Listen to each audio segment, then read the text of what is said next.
This is A Course of Love, reading 76. We're going into the chapter called The Mind Engaged. We talk so much about mindfulness, and this is a deeper understanding of what that means. Beginning with the last paragraph of reading 75. What is the same cannot have different functions, and now your mind and heart must work together in the united function we have established, returning to your identity within God's creation. The Mind Engaged, Chapter 18. Many of you believe God's creation included the fall from paradise as described in the biblical story of Adam and Eve and in the creation stories of many cultures and religions. When you accept this, even in non-literal terms, as the story of the separation, you accept separation itself. This story is, rather than a story of an actual event, a story that describes the problem. It is but the story of perception's birth, and your perception of the fall makes of the fall a curse. This interpretation would be inconsistent, however, with a benevolent God or benevolent universe. This interpretation accepts that separation can occur. It cannot. Belief in the fall is belief in the impossible. Imagine that you are part of a chain of bodies holding hands and encircling the globe. I'm among those whose hand you hold. All are linked, even if each one is not holding the hand of every other one. If one link in the chain would be removed, the chain would no longer form a circle, but would fall, each end suspended in space. The chain would now be a line seeming to go from here to there instead of enclosing and encompassing everything. The separation assumes that you can break the chain. This would be as impossible as it would be for me to let go of your hand. Now imagine further that this chain is keeping the Earth in its orbit. It is obvious that the Earth falling out of orbit would cause dire consequences of a universal nature. It is simply less obvious that you are a part of what is established and keeps a universal order, part of a whole that would be a completely different whole without your presence, just as a universe would be a completely different universe without the presence of the Earth. Yet this is, in effect, what you think you have done. You think that you have changed the nature of the universe and made it impossible for life to exist separately, and alone with no relationship, no connection, no unity with the whole. This you have not done. You have not fallen from unity. You have not fallen from God. This chain I've described helps you to imagine the place I hold for you, as you held mine when I entered the world in physical form. Even if it is just an illustration, it illustrates that none of us leaves wholeness or each other. While you have been taught that you are not your body, it is impossible for you to deny the body here.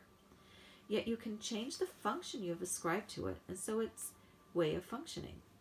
If you do not see it as a result of a fall, as a curse, as a punishment for God, or as your home, a dwelling place that keeps you separate, then you can begin to see it as what it is. A learning device given you by a loving Creator. Before the idea of separation, there was no need for learning, but a loving Creator creates not that which can have a need go unfulfilled.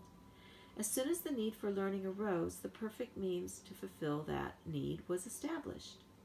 You have simply failed to see it as such. This is the error birthed by perception, before which there was no possibility of misinterpretation, because there was no external world to be perceived.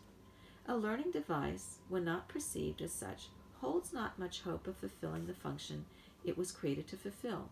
But when perception changes and a thing is seen as what it is, then it cannot fail to accomplish what it was created to accomplish.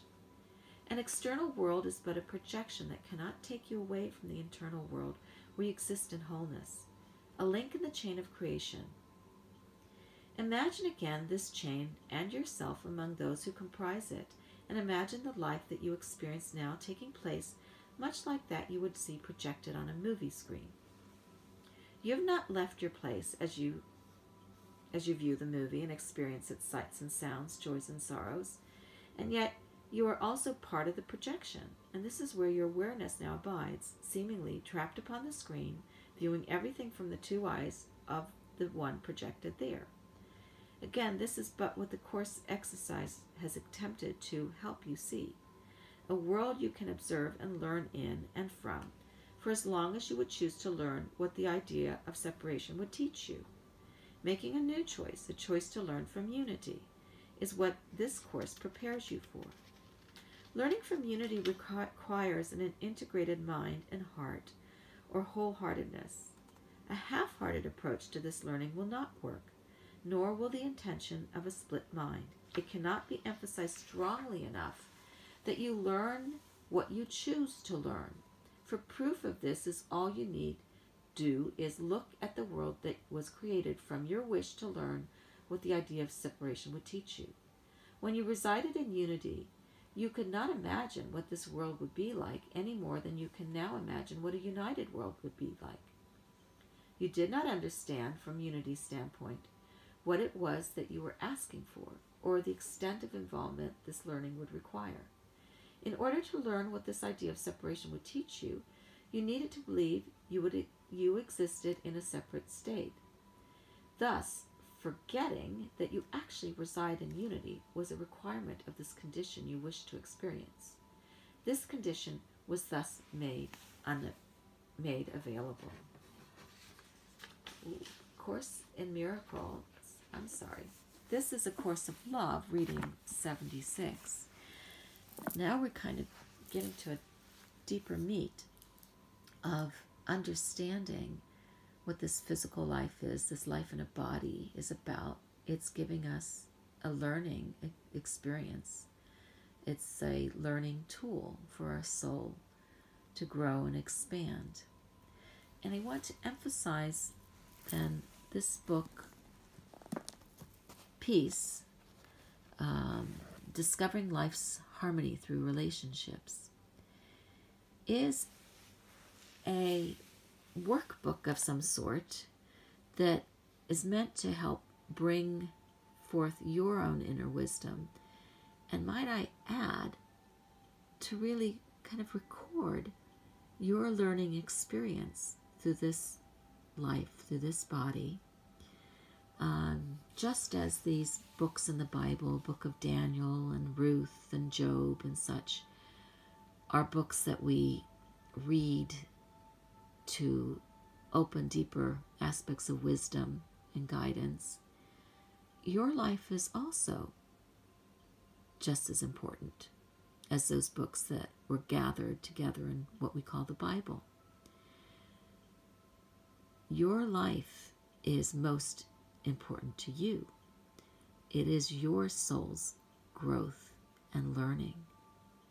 So if you look inside, there are lots of things to stimulate, but then there's lots of places, stimulate your thoughts, and lots of places to write your thoughts and your experiences, where you can make this your personal scriptural book of wisdom that both you can turn back to in times of questioning or uncertainty, and that you may pass on to others, to loved ones. You are the author of your life. Enjoy it with blessings, blessings, blessings.